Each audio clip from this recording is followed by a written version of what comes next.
হ্যাঁ, গড় উষ্ণতা কাকে বলে, তাই তো? ধর ধর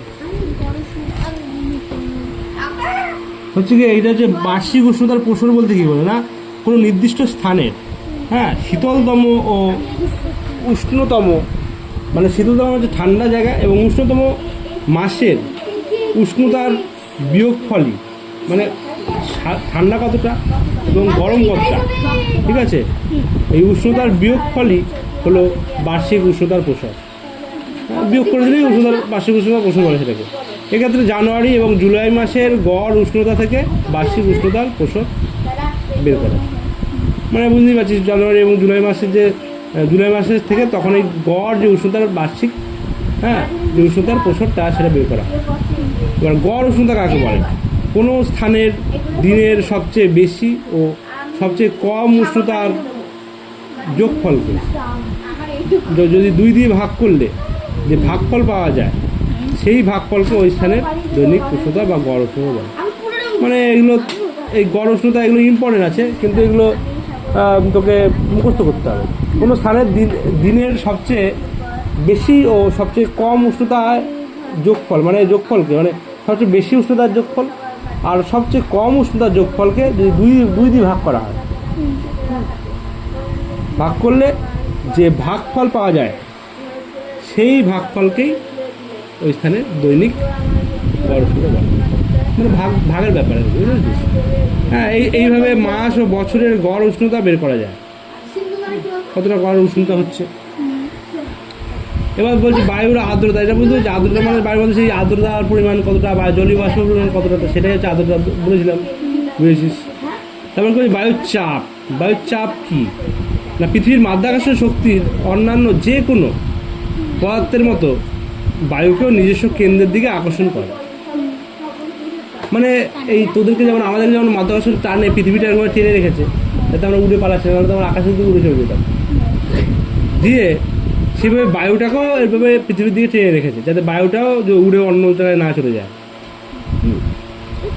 তাকেই বায়ুর চাপ বলা হয়। বায়ু যে চাপ দিচ্ছে, হ্যাঁ, যে চাপটা আমরা বুঝতে পারছি, সেটাই কি বলে বায়ুর চাপ। হাওয়া দিচ্ছে যে,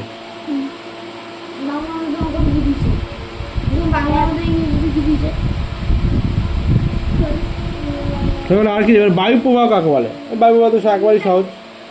বায়ু প্রবাহ হচ্ছে ভূপৃষ্ঠের সামন্তলে ও আনুভূমিকভাবে যখন কোনো, মানে যখন কি হয় না, কোনো এক স্থানের বায়ুর অপর একটি স্থানের দিকে ছুটে যায়। মানে কি, যখন কোনো স্থানের বায়ুটা অপর একটি স্থানের দিকে ছুটে যাবে, কখন ছুটে যায় সেটা না, যখন আবহাওয়াটা গরম হয়, বুঝতে পেরেছিস?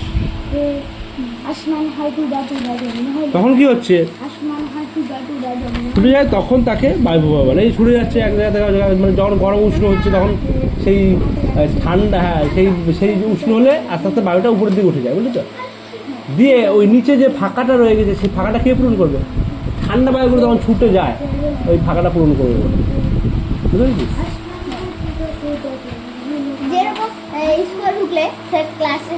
চাপের ও উষ্ণতার তারতম্য, পৃথিবীর আবর্তন প্রভৃতির কারণে বায়ু প্রবাহিত হয়ে থাকে। অধঃক্ষেপণ কাকে বলে? অধঃক্ষেপণ হচ্ছে বায়ুমণ্ডলের জলীয় বাষ্প ঘনীভূত হয়ে, হ্যাঁ, মানে যখন বায়ুমণ্ডলে জলীয় বাষ্প রয়েছে সেটা ঘনীভূত হয়ে যখন জলকণা ও তুষারকণায় পরিণত হয়, যখন এই জায়গায় ঘনীভূত হয়ে মানে মেঘ হবে, হ্যাঁ, এর ফলে তুষারকণা বা জলকণা হয়ে নিচে নেমে আসবে। জলকণা নাকি বৃষ্টি হয়ে বা তুষার বা বরফ হয়ে পড়বে, সেটাই বলতে চাইছি। হ্যাঁ, শিলাবৃষ্টি প্রভৃতি রূপে ভূপৃষ্ঠ পতিত হয়। এই প্রাকৃতিক ঘটনাকে বলা হয়, এটাকে বলে প্রাকৃতিক ঘটনা বলছে। একে বলা হয় কি না, অধঃক্ষেপণ বলা হয়, বুঝতে পেরেছিস? অধঃক্ষেপণ মানে হচ্ছে এই যে নিচের দিকে নেমে পড়ছে, নিচের দিকে যে থিতিয়ে পড়ছে, বৃষ্টি যে পড়ছে উপরের থেকে, এটাকে বলছে অধঃক্ষেপণ। সূর্যরশ্মির পথ, তারপর কি বলছে সমুষ্ণ রেখা, তাই তো?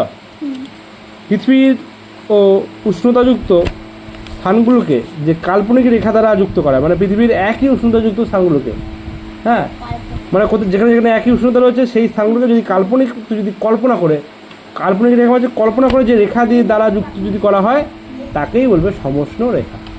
মানে সব জায়গায় সমান উষ্ণ রেখা রয়েছে, তার জন্য একে বলে সমষ্ণ রেখা। সাধারণত দিনের গড় সর্বোচ্চ ও সর্বনিম্ন উষ্ণতাকে অনুসরণ করেই এই সমষ্ণ রেখা আঁকা। ঠিক আছে, বুঝতে পেরেছি ম্যাম? ওইটুকুই ঠিক আছে।